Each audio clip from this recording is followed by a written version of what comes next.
Xullas, bu videoda sizlarga Namangandan Italiyagacha bo'lgan yo'limni gapirib beraman qisqa qilib. Ya'ni bu yo'lda nimalar bo'ldi, qanaqa dokumentlar ketdi va o'zi Italiyada o'qishni maslahat beramanmi? Hammasi qayerdan boshlandi? Hammasi shu 11-sinfda o'qiyotgan paytdan boshlandi. Xullas, 11-sinf qo'limda IELTS'im bor. Chet elda o'qimoqchiman. O'zbekistondan ketish niyatim bor.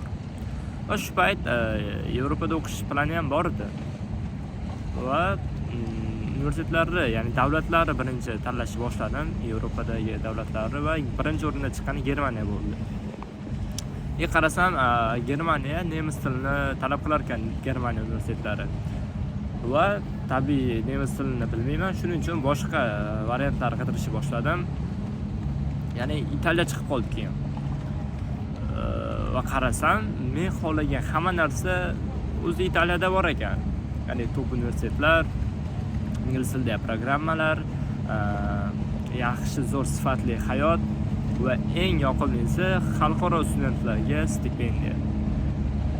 Xullas, Google qildim, universitet topdim, topshirdim. Topshirmoqchi edim. Bitta muammo paydo bo'ldi. Ya'ni nima muammo? 12 yillik ta'lim. Biz O'zbekistondanmiz, maktabda 11 yil o'qiganmiz va biz to'g'ridan-to'g'ri topshira olmas ekanmiz. Shuning uchun 1 yil o'zimizda o'qib, o'zimiz davlat universitetlarida keyin topshirishimiz kerak ekan. Lekin bitta yo'l ham bor, ya'ni foundation program. Ya'ni foundation programma nima? Shu bizga o'qishgan studentlar uchun chiqarilgan, ya'ni maktabdan keyingi va universitetdan oldingi birinchi yil. Xullas, shu programmaga topshirdim, ya'ni IELTS'imni yukladim, motivation letter yukladim, personal statement'imni yukladim. Xullas, qabul qilindi bu dasturga. Va keyingisi hamma studentlarni azoblagan, boshni og'ritgan viza jarayonlari qanaqa bo'ldi? Sizlarga qisqa qilib qanaqa dokumentlar topshirganimni aytib beraman. Ya'ni bu yerda qolib ketgan dokumentlar bo'lishi mumkin. Ya'ni o'zim esimda borlarni aytaman. Qanaqa dokumentlar topshirdim? Ota-ona dohodi, bank shot. Yana nima? IELTS topshirdim. Accommodation proof. Ya'ni Italiyaga kelganingizda haqiqatan ham yashashga joyingiz borligi haqidagi dokument. Flight booking va sug'urta. Xullas, shu dokumentlarni topshirdim va vizam 2 haftada chiqdi. Nimaga 2 haftada chiqdi? O'zi odatiy hol 2 haftada chiqish kerak. 2 haftadan 4 hafta oralig'ida chiqish kerak. Ba'zilarniki bor 2 oy, 3 oylab kutgan odamlar bo'ldi.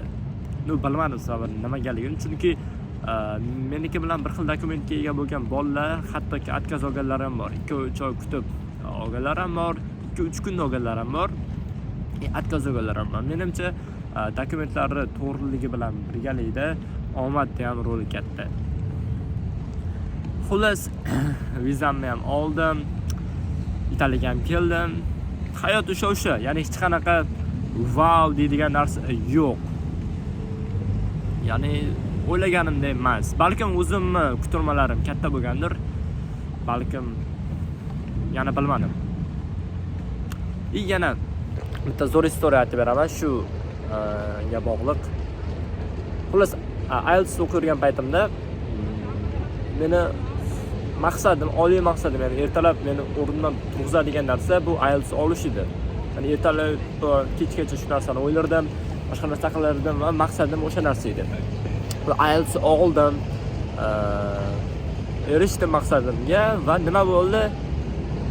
Shu ketdi. Ya'ni ichimdagi qanaqadir ichimda bo'shliq paydo bo'lishi bor. Chunki shuncha payt orzu qilgan maqsadimga erishdim-da. Nima bo'ldi? Undan keyin universitet bo'ldi. Universitet bilan xuddi shu narsa bo'ldi. Universitetni maqsad qildim, universitetga kirdim.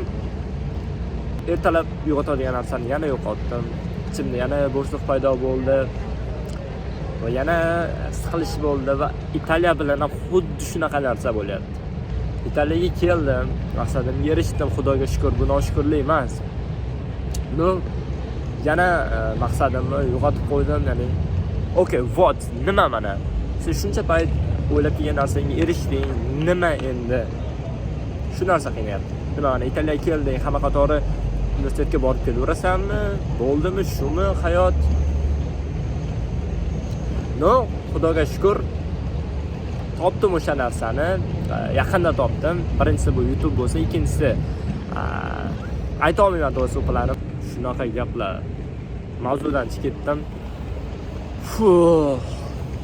Agar kimda kim italiyaga o'qishga qiziqsa, bemalol yoshinglarga qo'limdan kelgancha yordam beraman. Chunki men universitet topshirayotgan paytimda bunaqa ma'lumotlar topishga juda ham ko'p vaqt sarflagan. Shuning uchun yordam bermoqchiman. Xullas shunaqa. Sog' bo'linglar, salomat bo'linglar.